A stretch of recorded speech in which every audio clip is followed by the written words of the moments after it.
शिवसेनेच्या अनेक मंत्र्यांच्या मंत्रिमंडळ बैठकीवरती बहिष्कार, डोंबिवलीतील भाजप प्रवेशावरती शिंदेंच्या शिवसेनेकडून नाराजी व्यक्त।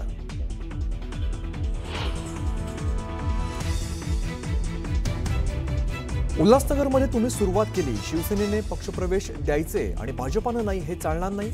मंत्रिमंडळ बैठकीत एकनाथ शिंदेंसमोरच मुख्यमंत्र्यांनी शिंदेंच्या मंत्र्यांना सुनावलं।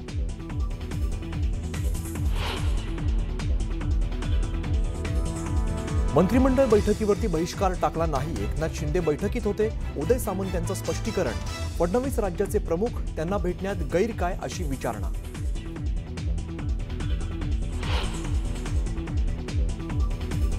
आज कोणी एकनाथ शिंदे यांचे एकही मंत्री उपस्थित नव्हते आणि कुठेतरी त्यांनी नाराजी व्यक्त केल्याची चर्चा आहे। नाही रे बाबा, मला तर मी तुमच्याकडनंच आहे। एकनाथ शिंदे यांच्या मंत्र्यांच्या नाराजीवर अजित पवार यांची प्रतिक्रिया।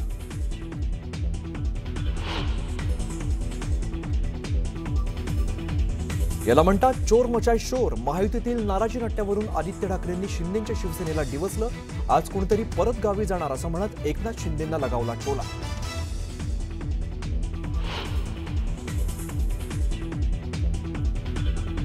अंजली दमानिया यांना मुंडव्यातील जमीन पाहणीची परवानगी नाकारली। गेटवरच सुरक्षा रक्षकांनी अडवल्याने दमानिया आक्रमक। अजित पवारांच्या राजीनाम्याची मागणी।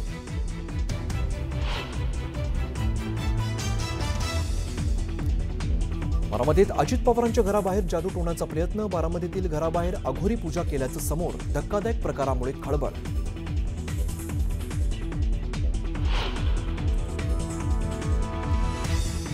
मुंबई मनपा निवडणुकीच्या पार्श्वभूमीवर काँग्रेस उतरणार रस्त्यावर। राहुल गांधींच्या भारत जोडो यात्रेप्रमाणे कुलाब्यापासून काढणार पदयात्रा।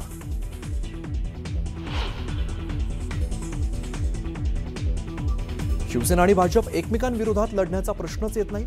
शिंदेंची सेना आणि भाजप मुंबईत महायुती म्हणूनच लढणार, मंत्री आशिष शेलार यांची माहिती। सुरुवात करूया। भाजपमध्ये सुरू असलेल्या इनकमिंगवरून शिवसेनेमध्ये नाराजी असल्याची माहिती समोर आली आहे। त्यामुळे शिवसेनेच्या मंत्र्यांनी मंत्रिमंडळ बैठकीवर बहिष्कार टाकला। यावरून सीएम फडणवीसांनी शिवसेना मंत्र्यांना सुनावलंय अशी माहिती सध्या सूत्रांकडून येते। डोंबिवली प्रवेशावरती शिवसेना मंत्र्यांनी फडणवीसांकडे नाराजी व्यक्त केलेली। यावरती मुख्यमंत्री फडणवीस म्हणालेत की उल्हासनगरमध्ये सुरुवात तुम्ही केलीत, तुम्ही करणार असाल तर चालवून घ्यायचं आणि भाजपानं केलं तर चालणार नाही, असं होणार नाही।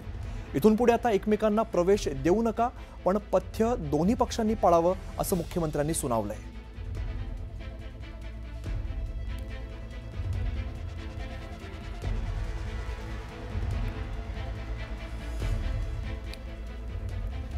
दरम्यान भाजप आणि शिवसेनेत कुरघोडीचं राजकारण सध्या बघायला मिळतंय।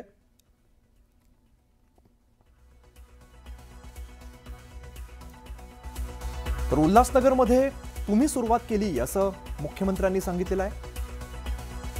शिवसेनेत जिथे तिकीट मिळेल तिथे पक्षप्रवेश सुरू होतोय। शिवसेनेने पक्षप्रवेश द्यायचे आणि भाजपानं नाही हे चालणार नाही असं स्पष्टपणे मुख्यमंत्र्यांनी सांगितलेलं आहे। दरम्यान शिवसेना करेल ते चालतं, मग भाजपानं केल्यास गैर काय असा सवाल सुद्धा त्यांनी विचारलाय। इथून पुढे एकमेकांच्या पदाधिकाऱ्यांना पक्षात घ्यायचं नाही असं मुख्यमंत्री म्हणतायत।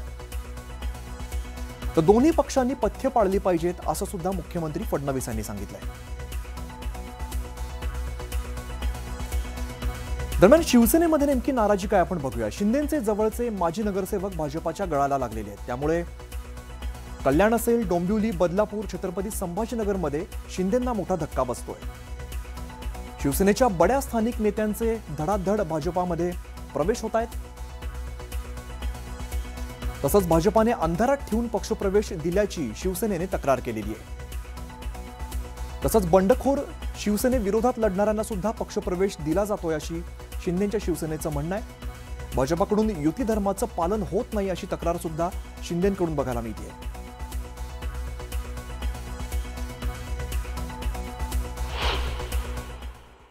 कोणी त्या ठिकाणी अनुपस्थित नाही आहे। एकच आहे की आज कार्यकर्त्याच्या निवडणुकी असल्यामुळं आणि प्रत्येक जिल्ह्यामध्ये प्रभारी मंत्री असल्यामुळं त्या त्या जिल्ह्यात मंत्र्यांनी स्वतः माननीय मुख्यमंत्र्यांची परवानगी घेतली। शिवसेनेचे मंत्रीसुद्धा त्या ठिकाणी आपापल्या भागात आहे आणि राष्ट्रवादीचे आहे। त्यामुळं आज मंत्रिमंडळाची संख्या कमी होती।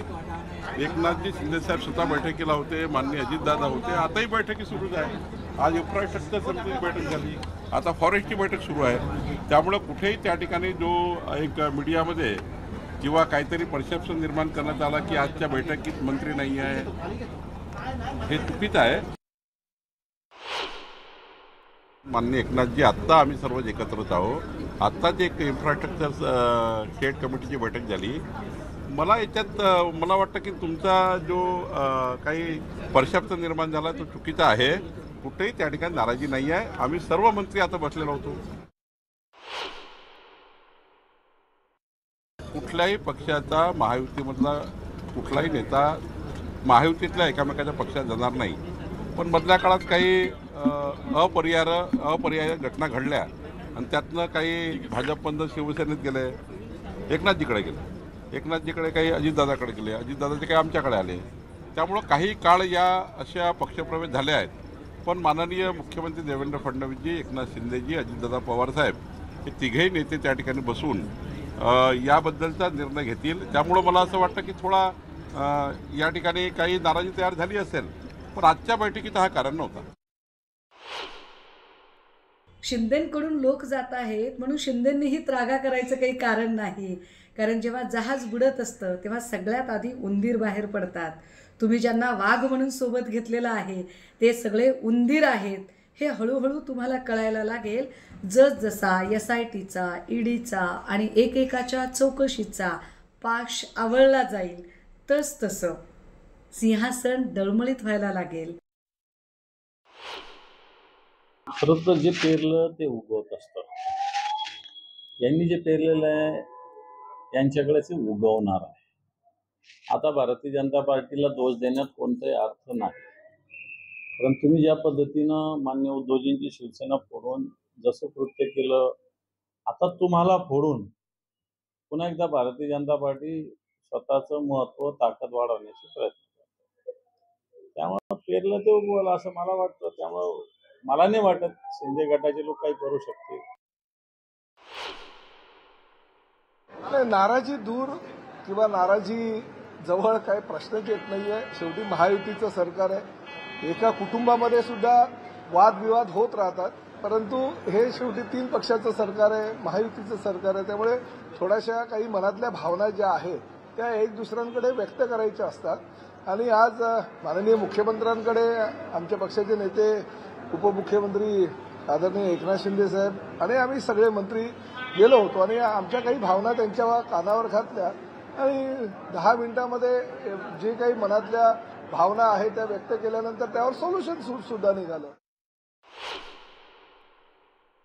काही जिल्ह्यांमध्ये एक दुसऱ्यांचं पक्षामध्ये घेण्याची चढाओढ झाली होती आणि त्यामुळे थोडीशी नाराजी काही प्रमाणात आमच्या लोकांची होती, काही प्रमाणात नाराजी त्यांच्या लोकांची होती. ती नाराजी काय आहे हे माननीय मुख्यमंत्री आणि उपमुख्यमंत्र्यांनी समजून घेतलं, त्यावर तोडगा काढला आणि असा निर्णय झाला कुणीही कुठल्याही पक्षात घेऊ नये अशा प्रकारची भूमिका ठरलेली आणि त्या माध्यमातून प्रदेशाध्यक्षांनी इतर काही मंडळी बसून या बाबतीतला निर्णय घेतील. परंतु सामोपचाराने यावर तोडगा निघालेला आहे.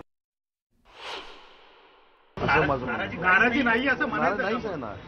आता जर आपण बघितलं तर माननीय मुख्यमंत्री आणि आमचे मुख्य नेते एकनाथ शिंदे साहेब एकाच बैठकीला उपस्थित आहेत. त्याच्यामुळे नाराजी कशा, आणि स्वतः कॅबिनेट मिटिंगला एकनाथ शिंदे साहेब उपस्थित होते. हा योगायोगच समजावा. आणि मंत्र्यांनी एखादी गोष्ट जर मुख्यमंत्र्यांना सांगण्यासाठी एकत्र गेले तर ते राज्याचे प्रमुख आहेत, त्यांच्याकडे अनेक गोष्टी आम्ही मांडू शकतो. शेवटी आम्हाला जे काय पाहिजे, आम्हाला जे काय आवश्यक आहे हे मुख्यमंत्र्यांना सांगणार, नाही तर कोणाला सांगणार. दोनच व्यक्ती अशा आहेत ज्यांच्याकडे आमचं चांगलं वाईट आम्ही सांगू शकतो. ते म्हणजे शिवसेनेचे मुख्य नेते एकनाथ शिंदे साहेब आणि दुसरे राज्याचे मुख्यमंत्री म्हणून महायुतीमध्ये असल्यामुळं देवेंद्रजी. कुठेही बहिष्कार टाकलेला नाही. राज्याचे उपमुख्यमंत्री आमचे मुख्य नेते एकनाथ शिंदे साहेब त्या बैठकीला उपस्थित होते. त्याच्यामुळं बहिष्कार आपण म्हणू शकत नाही. आणि जे गैरहजर होते त्यांच्या अडचणी मी तुम्हाला सांगितलेल्या आहेत. त्याच्यामुळं मला असं वाटतं की बहिष्काराचा विषयच येत नाही. आणि जे काय मनातलं सांगायचं होतं ते आपणच मला सांगितलं, कारण मी मंत्रालयामध्ये नव्हतो. तुम्हीच मला सांगितलं की सगळ्या मंत्र्यांनी मुख्यमंत्री मोदयांना सांगितलेलं आहे. मी सांगितलं ना, मी माझ्या अडचणीमुळं अनुपस्थित होतो. मी चेकअपसाठी गेलेलो होतो आणि तुम्ही पाहिजे तर आज जाऊन इथले जे लोक आहेत त्यांना विचारलं तरी सांगतील. मी इथं 10 वाजता येणार होतो, ते मला लेट झालं. आज एकनाथ शिंदे यांच्या बैठकीमध्ये शिंदेच्या मंत्र्यांनी गैरहजेरी लावलेली होती. दादा अरे नाही रे बाबा, तसं काही आज कोणी एकनाथ शिंदे यांचे एकही मंत्री उपस्थित नव्हते आणि कुठेतरी त्यांनी नाराजी व्यक्त केल्याची चर्चा आहे. नाही रे बाबा, मिळालं तर मी तुमच्याकडनंच ऐकतो. काही पत्रकार मित्रांनीच मला ते विचारलं की असं काही झालंय का, पण मला खरोखरीच आतमध्ये असं काही जाणवलं नाही. तर मी लगेच एकनाथरावांना विचारलं असतं की एकनाथराव, म्हणजे मी त्या अँगलने कधी बघितलं पण नाही, कारण सगळे असे वेगवेगळ्या त्यांच्या प्रोटोकॉलप्रमाणे जागा ठरलेल्या असतात आणि त्या पद्धतीने आम्ही बसलो.